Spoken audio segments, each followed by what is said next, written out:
하나님의 말씀은 사도행전 3장 1절에서 10절까지 말씀,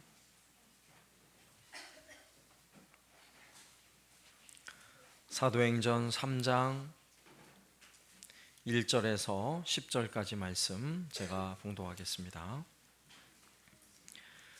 제9시 기도 시간에 베드로와 요한이 성전에 올라갈새 나면서 못 걷게 된 이를 사람들이 메고 오니 이는 성전에 들어가는 사람들에게 구걸을 하기 위하여 날마다 미문이라는 성전 문에 두는 자라. 그가 베드로와 요한이 성전에 들어가려 함을 보고 구걸하거늘 베드로가 요한과 더불어 주목하여 이르되 우리를 보라 하니 그가 그들에게서 무엇을 얻을까 하여 바라보거늘 베드로가 이르되 은과 금은 내게 없거니와 내게 있는 이것을 내게 주노니 나사렛 예수 그리스도의 이름으로 일어나 걸으라 하고 오른손을 잡아 일으키니 발과 발목이 곧 힘을 얻고 뛰어서서 걸으며 그들과 함께 성전으로 들어가면서 걷기도 하고 뛰기도 하며 하나님을 찬송하니 모든 백성이 그 걷는 것과 하나님을 찬송함을 보고 그가 본래 성전 미문에 앉아 구걸하던 사람인 줄 알고 그에게 일어난 일로 인하여 심히 놀랍게 여기며 놀라니라. 아멘. 하나님께서 사람을 창조하실 때 혼자 있는 것보다 함께 하도록 창조하셨다는 사실을 우리는 알고 있습니다. 그래서 사람은 끊임없이 가정을 이루고 사회를 만들고 공동체를 만들며 살아가게 되어 있습니다. 세상에 수많은 모임과 단체들이 있는 이유가 바로 여기에 있어요. 나 혼자 살아가는 것 같지만 끊임없이 사람들과 관계를 맺으며 살아가고 있는 것입니다. 일정한 영토 안에 거주하며 정치적 통치권 아래 있으면 국가라는 공동체를 이루게 됩니다. 일을 하고 열심히 돈을 벌기 위해서 함께 모이면 거기는 직장이라는 공동체가 되죠. 자기가 졸업한 학교 학생들이 함께 모이면 동창회가 되고 취미를 따라 함께 모이면 동호회가 되고 또 특별한 목적을 가지고 함께 모이게 되면 사회 단체가 되고 봉사 단체가 되는 것입니다. 이렇게 사람들은 끊임없이 서로 관계하며 어떤 식으로든지 공동체를 만들고 사회를 이루며 살아가는 것이 이게 사람의 모습이에요. 그런데 이 세상의 그 수많은 단체와 공동체 가운데 유일하게 하나님이 친히 만드신 두 개의 공동체가 있어요. 그것은 바로 가정과 교회입니다. 가정도 교회고요, 교회도 교회예요. 이 두 가지는 사실 하나입니다. 그래서 교회의 시작은 사람들만의 관계로 도저히 설명해낼 수가 없는 거예요. 교회라는 공동체는 사람들만의 공동체로 세워지는 것이 아니라 반드시 하나님이 함께하는 공동체여야 하는 것입니다. 그래서 우리가 살펴보는 이 사도행전의 말씀에서는 어떻게 하나님과 그리고 하나님 만드신 교회 공동체가 하나 되어지는가, 어떻게 함께하는가를 오늘 사도행전을 통해 우리가 계속 살펴보고 있는 것입니다. 지금으로부터 2000년 전에 예수님께서 죽으시고 난 이후 또 부활하시고 난 이후에 예수님께서 약속하신 바대로 성령 하나님을 이 땅에 보내주셨어요. 예수님을 따르던 120명의 제자들은 전심으로 기도하고 있을 때에 오순절날에 성령 하나님께서 강림하셔서 신약의 예수님 이후에 최초의 교회가 태어나고 태동되고 있는 것입니다. 그 내용을 우리가 앞서서 살펴보았습니다. 그렇게 성령으로 말미암아 시작된 교회는 2000년의 세월이 지나도록 변함없이 성령께서 함께 하시는 공동체가 되어서 오늘 우리가 예배하는 이 자리도 바로 그런 사람들만의 관계가 형성된 공동체가 아니라 반드시 성령 하나님이 함께하는 공동체 교회를 만들어가고 세워가고 있는 것입니다. 그래서 하나님은 교회를 통해 일하시고 교회를 통해 역사하시는 거예요. 그 일이 주님 오시는 날까지 교회를 통해 하나님께서 하시는 그 놀라운 일들이 계속해서 이루어질 것을 우리는 믿는 것입니다. 우리 한사랑교회도 마찬가지로 성령께서 세우신 교회고 성령께서 일하시는 교회다라고 우리는 믿고 따르는 것입니다. 오늘 본문 말씀에 보면 그렇게 성령으로 말미암아 시작된 교회, 초대교회에 베드로 그리고 요한이라는 한 사람이죠. 그들의 삶을 통해 어떻게 교회에 영향력을 미치고 또 수많은 사람들에게 어떻게 복음의 영향력을 미치고 있는지 보여주는 아주 중요한 사건을 기록하고 있습니다. 오늘 말씀에 보면 베드로와 요한은 성전에 기도하러 가고 있습니다. 유대인들은 그들의 전통에 따라서 경건한 사람들은 적어도 하루에 3번 기도하러 올라갑니다. 우리 시간으로 말하면 오전 9시에 한 번, 그리고 12시 정오에 한 번, 그리고 오후 3시에 한 번, 이렇게 3번 성전에 올라가서 기도를 하게 됩니다. 그날도, 오늘 본문에 기록된 그날도 베드로와 요한은 오후 3시에 기도하기 위해 성전 문 앞을 지나는데 그 자리에서 늘 앉아서 구걸하던 안전뱅이를 바라보게 됩니다. 그를 향하여 베드로는 나사렛 예수 이름으로 일어나 걸으라 선포할 때에 평생 동안 40여 년을 앉아서 구걸이나 하던 그 거지 안진뱅이는 그 자리에서 벌떡 일어나 걷기도 하고 뛰기도 하며 하나님을 찬송하는 놀라운 기적이 일어납니다. 자, 이 기적에 관한 어떤 의미를 가지는지는 다음 시간에 한 번 더 설교를 하겠고요. 오늘은 이 사건을 통해서 성령 하나님께서 쓰시는 사람, 바로 베드로라는 이 인물을 통해서 베드로의 삶이 어떻게 변하고 그 변화를 통해 교회와 그 사회에 어떤 영향력을 미치고 있는지 오늘 말씀을 통해 3가지 내용으로 살펴보려고 합니다. 첫 번째로 베드로는 성령의 사람이 되어서 그의 보는 눈이 달라졌다는 사실을 우리가 기억해야 하는 것입니다. 베드로와 요한이 성전 문 앞을 지나갈 때에 오늘 1절 말씀에서는 제9시 기도 시간에 베드로와 요한이 성전에 올라갈새 이렇게 기록하고 있습니다. 그 길은 늘 다니던 길이라는 거예요.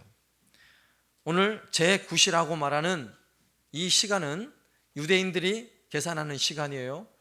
이 신약에 나오는 이 시간의 개념은 더하기 6을 하면 돼요. 그러면 9시 그러면 우리 시간으로 몇 시가 돼요? 15시니까 오후 3시가 되는 것입니다. 오후 3시 기도는 오전에 이미 했고 정오에 했고 하루를 마감하면서 드리는 기도예요.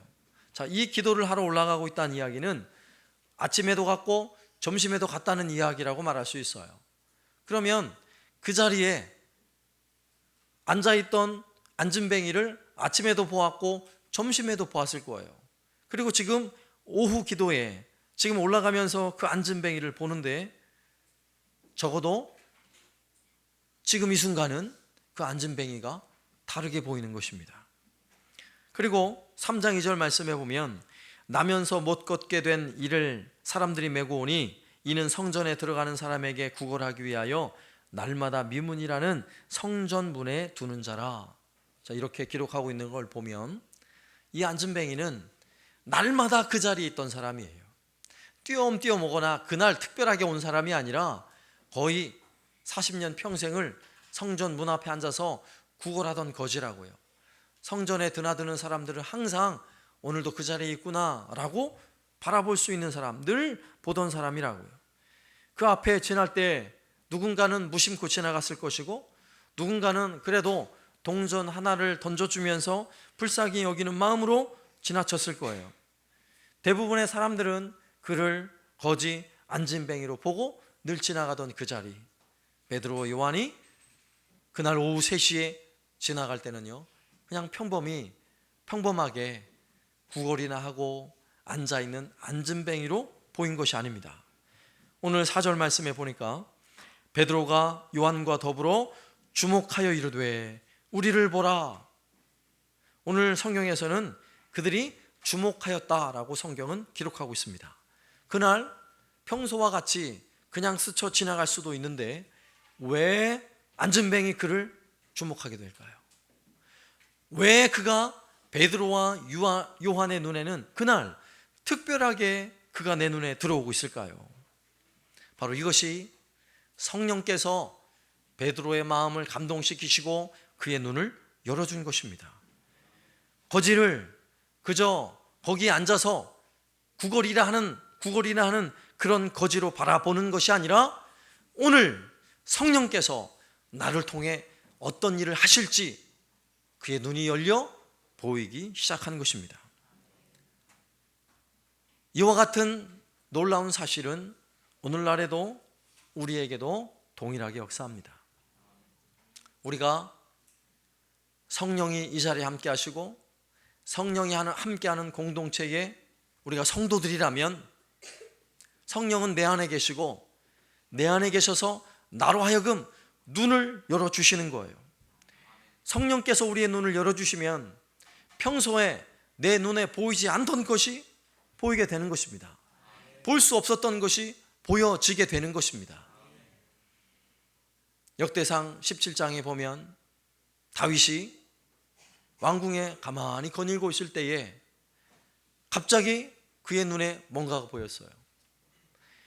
자기가 살고 있는 이 궁궐은 백향목이라고 하는 가장 좋은 목재로 아름답게 지은 내가 이 궁전에서 살고 있는데 하나님의 언약궤는 천막으로 쳐놓은 아주 초라한 곳에 하나님의 언약궤를 모셔놓고 있거든요.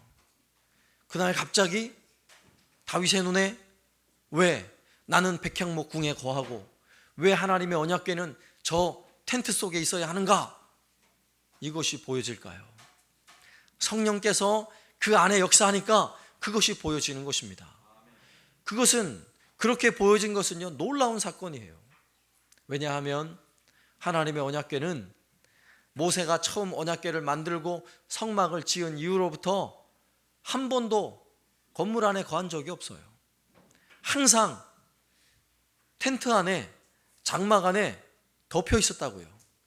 수백 년 동안 그것을 지켜봤던 백성들, 그들의 눈에는요 너무나 당연한 거예요. 내가 백향목 궁에 거한다 할지라도 하나님의 언약궤는 그저 바깥에 천막 아래 있는 것이 수백 년 동안 그래 왔으니까 그것이 너무나 당연한 거예요. 그러나 왜 다윗의 눈에 나는 백향목 궁에 이렇게 좋은 데 거하는데 하나님의 언약궤는 왜 텐트 안에 저렇게 거하는 것일까? 라는 눈이 열리는 순간 성령 하나님께서 다윗의 마음을 주장하고 계시는 것이고요, 다윗을 통해 하고자 하시는 하나님의 일이 다윗의 마음을 통해 다윗의 눈이 열려서 그 일이 시작되고 있는 것입니다.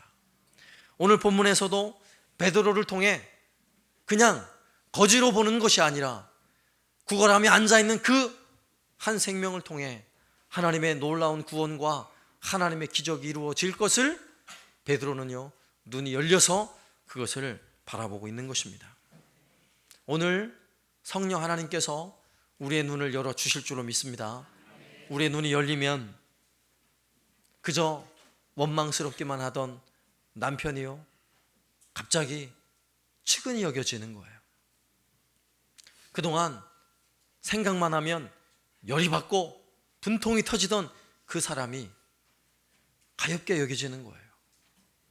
내가 그동안 도무지 용서하지 못했던 그 누군가가 내 마음속에 왠지 모르게 내가 그를 도와줘야겠다, 그를 좀 용서해야겠다라는 마음이 들기 시작하는 것입니다. 이렇게 시야가 바뀌어지게 되어 있어요.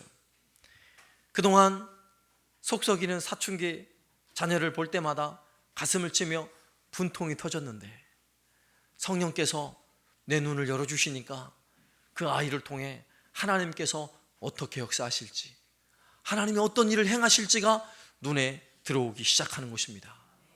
그동안 전혀 관심을 가지지 않고 길거리를 오가며 다녔던 야채를 파는 초라한 행색을 하고 있는 할머니 한 분이 내 눈에 갑자기 들어오면 그것은 단순히 내가 보는 것이 아니라 내 안에 성령께서 내 눈을 열어 그를 보게 하고 있다는 사실을 우리는 기억해야 하는 것입니다.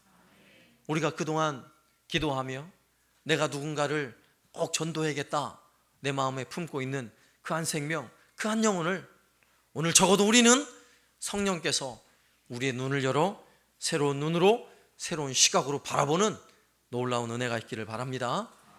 성령께서 역사하실 때에 이렇게 눈이 열린다는 사실을 기억해야 돼요. 내가 그동안에는 도무지 관심을 가지지 않았던 것에, 무관심했던 그 무엇인가에, 그 누군가에 내 눈이 열리기 시작한다면 이미 성령께서는 나로 하여금 엄청난 기적을 이루시고 있다는 사실을 기억하시길 바랍니다.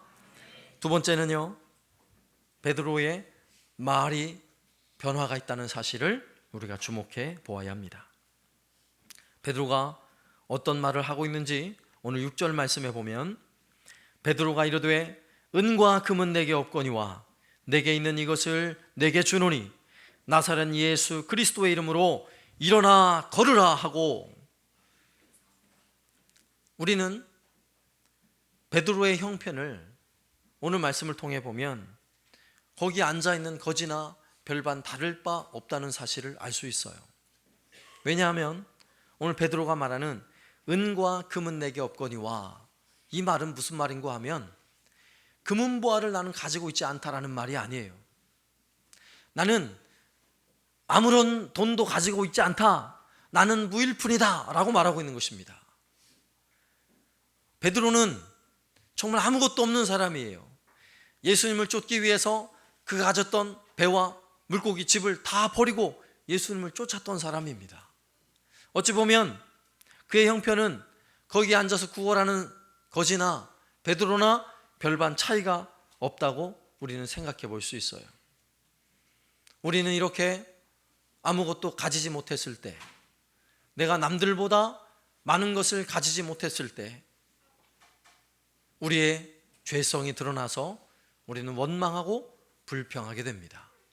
이스라엘 백성들이 광야를 다닐 때에 하나님은 엄청난 은혜와 기적으로 그들을 이끌어 주셨지만 끊임없이 그들의 입술에는 불평과 원망이 쏟아졌던 것처럼, 있는 것을 바라보는 것이 아니라 없는 것 때문에 불평하고 원망했던 것처럼 우리의 삶도 마찬가지예요.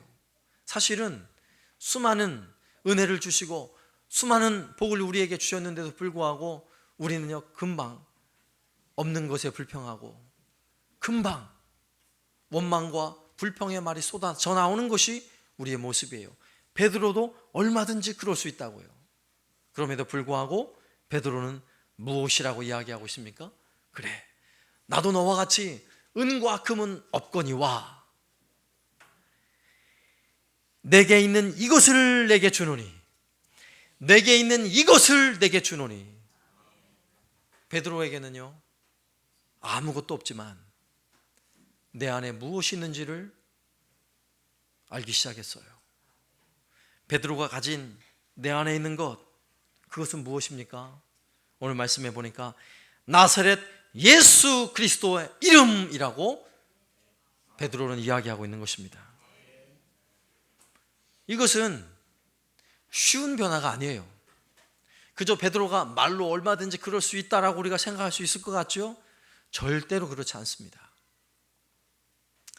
우리의 말로 원망과 불평을 일삼고 없는 것 때문에 내가 없는 것에 대하여 불평하는 그 말에서 있는 것을 바라보고 하나님이 내게 주신 것에 감사하고 오히려 그것을 선포하며 나갈 수 있다는 것은요, 성령 하나님의 도우심이 아니고는 불가능한 일이에요. 우리가 예수를 믿는다고 형편이 갑자기 좋아집니까? 내가 예수님을 잘 믿었더니 갑자기 없던 돈이 막 생겨나요? 그럴 일이 별로 없어요. 그러나 놀라운 사실은 내가 내 안에 간직한 오늘 베드로와 같이 내가 세상에 아무 것이 없어도 은과 금이 없다 할지라도 내게 있는 것 얼마든지 내가 나눌 수 있다, 얼마든지 베풀 수 있다 라는 마음을 가지기 시작하는 거예요. 내가 가진 것, 내게는 너무도 소중한 것, 내가 끊임없이 나누고 베풀 수 있는 것, 그것이 무엇입니까? 돈이에요? 물질이에요? 아니에요. 우리가 나눌 수 있는 최고의 것은, 내 안에 가장 소중한 것은 오늘 베드로가 고백하는 것과 같이 예수 그리스도인 것입니다. 내 안에 있는 예수 그리스도, 그분이 너무도 소중해서 내가 아무 것이 없다 할지라도 나는 너에게 줄 수 있어, 이런 마음이 우리 안에 솟아나야 하는 것입니다. 그리고 그것은요, 내 입으로 말하게 되어야 하는 것이에요. 말하게 된다고요. 여러분 아마 신앙생활하고 전도를 해보면 알 거예요. 내 입에서 예수, 이 말 한마디를 하는 것이 얼마나 어려운지 전도를 해보신 분은 알 거예요. 예수 믿으셔야 합니다, 이 말 한마디 하는 것이 얼마나 어려운지 쉽게 그 입이 떨어지지가 않아요. 왜 그렇겠습니까? 내 안에 내가 생각할 때 예수보다 소중하게 생각하는 게 더 많거든요. 내 안에 은과 금보다 예수가 더 소중한데 사실 내 안에서는요, 은과 금이 더 소중하거든요. 내 안에 소중한 게 너무 많아서 예수! 이 말을 쉽게 할 수 없는 거예요. 그러나 놀라운 사실은 성령께서 내 안에 계셔서 성령으로 말미암아 내 마음에 큰 은혜와 감동을 주기 시작할 때 우리는요, 얼마든지 예수! 그 이름을 말할 수 있게 되는 것입니다.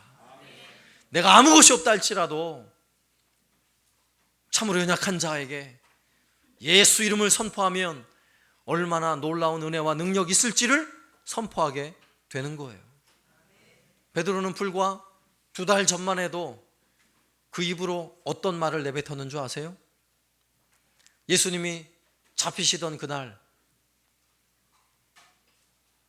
예수님은 안에 뜰에 있고 베드로는 담장 밖에서 모닥불 불을 쬐고 있다가 소녀 하나가 당신도 예수와 같은 도당이지? 라고 말할 때에 베드로는요, 저주하며 나는 그를 모른다! 라고 했던 사람이에요. 그 입으로 예수를 저주했던 사람이라고요. 그런 입이 어떻게 변해 있습니까? 나는 은과 금은 없거니와 내게 있는 것을 내가 너에게 주겠다. 나사렛 예수 그리스도의 이름으로 일어나 걸으라. 이렇게 선포하고 있는 것입니다. 오늘 우리에게는 이 예수가 없습니까? 우리 안에 예수가 없냐고요? 우리 안에도 동일한 예수가 있잖아요. 그럼 우리 안에 있는 예수는 내 안에 다른 것보다 가장 소중한 예수가 아니라 세 번째, 네 번째예요? 아니에요. 오늘 우리에게도 내 안에 있는 예수, 그분은 우리의 가장 소중한 분이세요. 그렇다면 내 안에 있는 가장 소중한 예수, 그 이름을 담대히 선포할 수 있어야 해요. 우리의 이름으로 담대히 말할 수 있어야 하는 것입니다. 내 입이 예수 그 이름을 말할 수 없다면 우리는 성령을 모신 사람이라고 말할 수 없어요. 오늘 이 시간 성령께서 내 안에 역사하셔서 우리로 하여금 담대히 예수 이름을 말하는 이 놀라운 은혜와 능력을 경험할 수 있기를 주님의 이름으로 축원합니다. 선포하셔야 돼요. 예수 이름이 선포되면 마귀는 벌벌 떨게 돼 있어요. 예수 이름이 선포되면 죽은 자가 살아나게 되어 있습니다. 예수 이름으로 선포하면 오늘 말씀에서는 안진뱅이가 40년 동안 단 한 번도 일어난 적도 없고 걸은 적도 없고 뛰어본 적이 없는 안진뱅이가 일어나 뛰고 걷는 것과 같이 예수 이름을 선포하는 자리에 죽은 자가 살아날 줄로 믿습니다. 예수로 말미암아 절망하던 자가 소망을 가질 줄로 믿습니다. 예수로 말미암아 그 이름을 선포하는 곳에 예수 이름의 놀라운 능력을 이룰 줄로 믿습니다. 세 번째는요, 베드로의 행동의 변화를 오늘 말씀을 통해 살펴볼 수 있어요. 베드로는 손을 뻗어서 앉아있는 안전뱅이의 손을 잡습니다. 그리고 그를 일으켜 세웁니다. 7절 말씀해 보니까 오른손을 잡아 일으키니 발과 발목이 곧 힘을 얻고 뛰어서서 걸으며 그들과 함께 성전으로 들어가면서 걷기도 하고 뛰기도 하며 하나님을 찬송하니, 이렇게 성경은 기록하고 있습니다. 베드로는 예수의 이름을 선포했을 뿐만 아니라 일어나 걸으라 선포했을 뿐만 아니라 그 안전뱅이의 손을 잡고 그를 일으켜 세웠다는 사실을 우리는 좀 더 주목해 보아야 하는 것입니다. 그는 그날도 하루 종일 그 자리에 바닥에, 땅바닥에 앉아 기던 사람이에요. 안전뱅이가 기어다니면 엉덩이와 손으로 땅을 짚고 기어다니잖아요. 자, 평생토록 그렇게 살았다면 아마도 그의 손은요, 참으로 더러운 손일 거예요. 참으로 누추한 손이에요. 잡고 싶지 않은 손일 수 있어요. 그런데 베드로는요, 그 손을 잡고 그를 일으켜 세운 것입니다.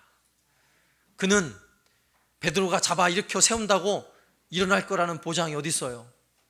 그럼에도 불구하고 베드로가 그에게 다가가서 그의 손을 잡고, 비록 그는 아무도 관심 가지지 아니하였고 더럽고 냄새나는 거지에 불과하다 할지라도 성령께서 주시는 마음과 감동을 따라 그 손을 잡고 일으켜 세울 때에 단 한 번도 일어서 본 적이 없는 안전뱅이가 그 자리에서 일어서게 된 거예요. 그리고 걷고 뛰면서 하나님을 찬양하게 된 것입니다. 베드로에게는 하나님께서 행하신다, 성령께서 이 일을 이루실 것이다, 예수 이름에는 이처럼 놀라운 능력이 있다라는 분명한 확신이 없이 그의 손을 잡을 수 없는 거예요. 베드로는 그의 손을 잡고 일으켜 세웠을 때에 놀라운 사실은 기적이 일어났다는 것입니다. 오늘 이 말씀을 우리 마음에 잘 새기시면서 이번 한 주간 동안 내가 누구의 손을 잡아야 할지 여러분 바라볼 수 있길 바랍니다. 그리고 찾아가서 그의 손을 잡으시기 바랍니다. 그를 만나기 전에 미리 선포하세요. 예수 이름으로 명하노니 일어나 걸으라! 여러분 선포하시고, 내가 그동안 기도해왔던 그 한 생명, 그 한 영혼이 예배당으로 나오기 위해서, 주 앞에 나오기 위해서 그가 일어나 걸을 것을 믿고 그의 손을 잡으시라고요. 그리고 그를 일으켜 세우십시오. 그러면 반드시 우리는 힘이 없지만, 우리는 능력이 없지만 예수의 이름으로 능히 일어설 줄로 믿습니다. 그리고 그 걸음으로 이곳 함께 예배하는 예배당을 향하여 나올 줄로 믿습니다. 그리고 놀라운 구원의 역사가 일어날 줄로 믿습니다. 이렇게 오늘 말씀해 보니까 초대교회에 베드로라는 한 사람의 변화는 놀라운 기적을 일으켜서 오늘 안전뱅이를 일으키고 그를 구원할 뿐만 아니라 뒤에 나오는 말씀에 보니까 그날 5,000명의 사람들이 주 앞에 나와 예수를 믿더라. 성경은 이렇게 기록하고 있는 것입니다. 한 사람의 변화는 한 생명을 구원하는 거예요. 나 한 사람의 변화는 가정을 변화시킬 줄로 믿습니다. 나 한 사람의 변화는 교회를 변화시킬 줄로 믿습니다. 나 한 사람의 변화는 우리가 살고 있는 이 사회와 이 나라와 이 민족을 변화시킬 줄로 믿습니다. 오늘도 우리 안에 계신 성령께서 우리의 보는 눈을 변화시키셔서 보이지 않던 것을 보게 하시고 볼 수 없는 사람을 보게 하는 기적이 일어날 줄로 믿습니다. 그동안 닫혀있던 우리의 입이 열려서 능력이시오 구원이신 예수의 이름을 선포하는 그런 입술로 변화될 줄로 믿습니다.